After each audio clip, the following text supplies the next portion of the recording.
Solved examples पाहूया. पहिलं example आहे, express the following compound statement symbolically without examining the truth values. म्हणजे आपल्याला कंपाऊंड स्टेटमेंट्स सिम्बॉलिकली लिहायचे आहेत आणि त्याच्या ट्रूथ व्हॅल्यू न काढता लिहायचे आहेत. म्हणजे त्याचे ट्रूथ व्हॅल्यू काढायच्या नाही आहेत, फक्त आपल्याला सिम्बॉलिक फॉर्ममध्ये लिहायचं आहे. तसे फर्स्ट काय आहे त्यातलं, 2 is an even number and 25 is a perfect square. आता इथं दोन स्टेटमेंट आहेत जे अँडनं कनेक्ट आहेत. 2 इज एन इवन नंबर म्हणजे 2 इज एन इवन नंबर म्हणजे 2 हा इवन नंबर आहे. आणि क्यू काय आहे, क्यू आपण काय दुसरं स्टेटमेंट घेऊया, 25 इज अ परफेक्ट स्क्वेअर. ठीक आहे. तर ते अँडनं कनेक्ट असल्यामुळं आपण काय लिहिणार, पी अँडचं हे साईन आणि ते क्यू हे असं लिहिणार. आपण फक्त सिम्बॉलिकली सांगितल्यामुळं आपण ट्रूथ व्हॅल्यू इथं काढणार नाही आहे. मग इथं पी अँड क्यू येऊन जाईल. ठीक आहे. तर नेक्स्ट एक्झाम्पल काय आहे,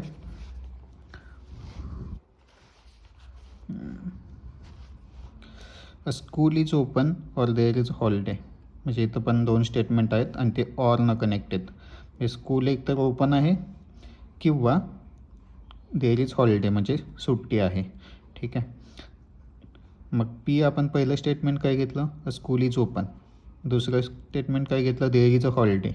ठीक आहे. आणि मध्ये ऑर आहे, त्यामुळं आपण पी मग ऑरचं साईन आणि क्यू लिहायचं इथं. नेक्स्ट आहे, Delhi is in India but Dhaka is not in Sri Lanka. म्हणजे इथं पण दोन स्टेटमेंट आहेत आणि पहिलं आहे दिल्ली इज इन इंडिया, तर आपण त्याला पी लिहूया.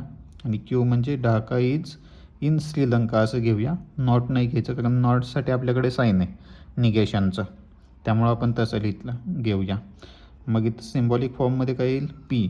आता इथं दोन स्टेटमेंट आहेत, तिथं ऑर नाही दिलेलं पण ते अँड असल्यासारखंच असल्यामुळं आपण इथं अँडचं साईन देणार आहे. आणि ढाका नॉट इन श्रीलंका म्हटलेलं आहे. नॉटसाठी साईन कोणतं असतं, निगेशन. Negation Q. ठीक आहे. कारण Q Dhaka is in Sri Lanka असं घेतलेलं आहे आपण, पॉझिटिव्हली घेतलेलं असल्यामुळं. पण ॲक्च्युअल एक्झाम्पलमध्ये नॉट इन श्रीलंका असल्यामुळं आपण इथं निगेशन क्यू दिलेलं आहे. तर नेक्स्ट काय आहे, 3 + 8 is greater than or equal to 12 if and only if. ठीक आहे. इथं इफ अँड ओनली इफ असल्यामुळं त्याचं साईन आपल्याला माहिती आहे. आणि 5 × 4 is less than or equal to 25. मग दोन स्टेटमेंट आपण पी म्हणजे पहिलं स्टेटमेंट हे घेऊया असं मानूया आणि Q 5 × 4 less than or equal to 25 असं लिहूया. ठीक आहे. हे दरवेळी तुम्ही एक्झाममध्ये पण असंच लिहायचं आहे की पीला पहिलं स्टेटमेंट द्यायचं आहे आणि क्यूला दुसरं स्टेटमेंट लिहायचं आहे आणि नंतर त्याचं सिम्बॉलिक फॉर्म लिहायचं आहे. तर मग सिम्बॉलिक फॉर्म काय येईल त्याचा, इथं इफ अँड ओनली इफ असल्यामुळे त्याचं साईन आपण देणार आहे इथं आणि पी आणि क्यू असेल. म्हणजे P if and only if Q. ठीक आहे. इफ अँड ओनली इफचं आपण हे पाहूया, बाय कंडिशनलला कसं वाचतात, इफ अँड ओनली इफ, हे आपण आधीच्या लेक्चरमध्ये पाहिलेलं आहे. तर मग इथं आपण इफ अँड ओनली इफचं साईन देणार, क्यू लिहिणार. आता हे झालं पहिलं, फक्त आपल्याला इथं सिम्बॉलिक फॉर्ममध्ये लिहायचं होतं. नेक्स्ट एक्झाम्पलमध्ये आपल्याला काय करायचं आहे, write the truth values of the following statements. तर इथं आता मल्टिपल स्टेटमेंट असतील आणि त्याच्या ट्रूथ व्हॅल्यूज काढायचे असतील. तर पहिलं काय आहे, 3 is a prime number and 4 is a rational number. तर इथं आपल्याला ते स्टेटमेंट खरे आहेत का ते पण पाहायला लागेल. मग 3 इज अ प्राईम नंबर, पहिला आपण पी नंबर दिलं, पीला कोणतं दिलं, पहिलं 3 इज अ प्राईम नंबर. दुसरं क्यूला काय दिलं, 4 इज अ रॅशनल नंबर. मग 3 इज अ प्राईम नंबर आहे का ते खरं, तर आहे कारण 3 हा प्राईम नंबर आहे. Second 4 is a rational number, तर हे पण खरं स्टेटमेंट आहे.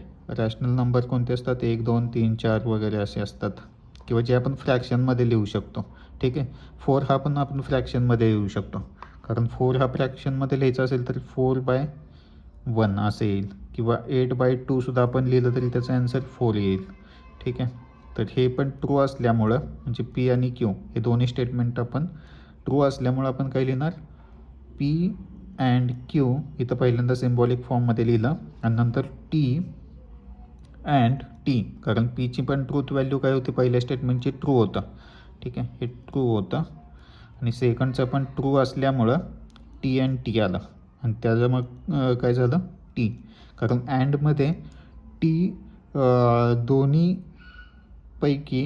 दोन्ही जर हे असतील ट्रू असतील तरच ते ट्रू असतं, अदरवाईज हे फॉल्स असतं. आपण ट्रूथ टेबल परत एकदा पाहूया अँडचा. अँड म्हणजे कंजंक्शन, हा त्याचा टेबल आहे. तिथं ट्रू जर दोन्ही असतील तर ट्रू असतं. ठीक आहे, तर त्यामुळे आपण डायरेक्ट त्याची व्हॅल्यू लिहूया. टी अँड टी काय येईल टी, म्हणजे या पूर्ण स्टेटमेंटची ट्रूथ व्हॅल्यू काय झाली टी. आता नेक्स्ट आहे ऑल फ्लॉवर्स आर रेड और ऑल काउज आर ब्लॅक. इथं पहिलं स्टेटमेंट मग आपण पहिल्यांदा कोणतं घेतलं, all flowers are red. Or इथं ऑर आहे दोन स्टेटमेंटला ज्यानं कनेक्ट केलेलं आहे ते, आणि ऑल काउज आर ब्लॅक. मग सेकंड आपण क्यूला काय घेतलं, ऑल काउज आर ब्लॅक. मग as both statements are wrong, कारण ते दोन्ही चुकीची स्टेटमेंट आहेत. कारण इथं पाहाल तर ऑल फ्लॉवर्स आर रेड, तर सगळेच फ्लॉवर काही रेड नसतात, वेगळ्या पण कलरचे असतात, त्यामुळे हे स्टेटमेंट चुकीचं आहे. नेक्स्ट आहे ऑल काउज आर ब्लॅक. आता ऑल काउज आर ब्लॅक असं सांगता येत नाही, कारण काउज म्हणजे गाई पांढऱ्या कलरच्या पण असतात, त्यामुळे हे स्टेटमेंटसुद्धा चुकीचं आहे. मग दोन्ही फॉल्स येतील. मग सिम्बॉलिक फॉर्म काय येईल, पहिल्यांदा पी ऑर, हे ऑरचं साईन दिलं, आणि क्यू. आता ऑरचं आपण हे टेबल पाहूया. ऑरमध्ये काय होतं, तर ऑरचं काय आहे, false if and only if both P and Q are false. ठीक आहे, जर दोन्ही फॉल्स असतील तेव्हाच ते फॉल्स येईल, अदरवाईज ते काय असेल ट्रू असेल. मग आपलं काय आहे आता, इथे एक्झाम्पलमध्ये दोन्ही फॉल्स आहेत, दोन्ही फॉल्स असतील तर फॉल्स येतं, ऑर असेल तर. मग पूर्ण स्टेटमेंटची ट्रूथ व्हॅल्यू काय झाली false.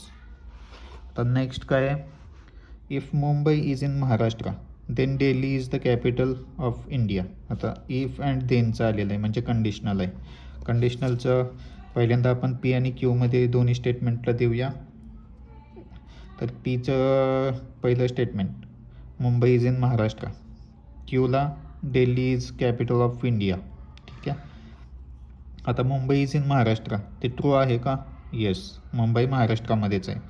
Delhi is capital of India, म्हणजे दिल्ली इंडियाचं कॅपिटल म्हणजे राजधानी आहे, तर ते पण स्टेटमेंट खरं आहे, म्हणून त्याची पण ट्रूथ व्हॅल्यू काय राहील टी. नंतर सिम्बॉलिक फॉर्ममध्ये कसं लिहिणार आपण, पी देन क्यू, कारण इफ देन असल्यामुळं आपण पी देन क्यू असं लिहिलेलं आहे. कंडिशनल आहे, आणि कंडिशनलचं काय असतं, जर पी ट्रू असेल and Q is false then only it is false. Okay, P then Q.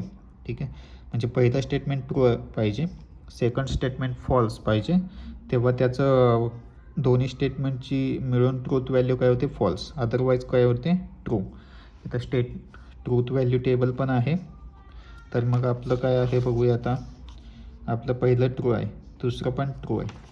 मग ट्रू असेल तर काय येतं टी येते. ठीक आहे, हे ट्रूथ टेबल सगळे पार्ट करून ठेवायचेत, म्हणजे एक्झाममध्ये एकदम फास्ट हे एक्झाम्पल सोडवता येतील. तर मग आपल्या ट्रूथ व्हॅल्यू काय होईल स्टेटमेंटची टी. आता नेक्स्ट काय आहे, मिल्क ही is white if and only if the sun rises in the west. आपण पहिल्यासारखं पीला कोणतं देऊया, मिल्क इज व्हाईट, आणि क्यूला sun rises in the west. आता सिम्बॉलिक फॉर्ममध्ये कसं दिसेल ते, P if and only if असल्यामुळे हे दोन्ही बाजूला ॲरोचं साईन राहील, आणि मग हे सिम्बॉलिक फॉर्ममध्ये लिहून घेतलं तर पहिल्याची व्हॅल्यू काय आहे truth value milk is white, ते बरोबर आहे, कारण मिल्क कधीच दुसऱ्या कलरचं असणार नाही आहे, म्हणून त्याची ट्रूथ व्हॅल्यू ट्रू राहील. आणि sun rises in the west, आता इथं वेस्ट दिलेलं आहे, म्हणजे सूर्य दक्षिणेला पश्चिमेला उगवतो असं आहे.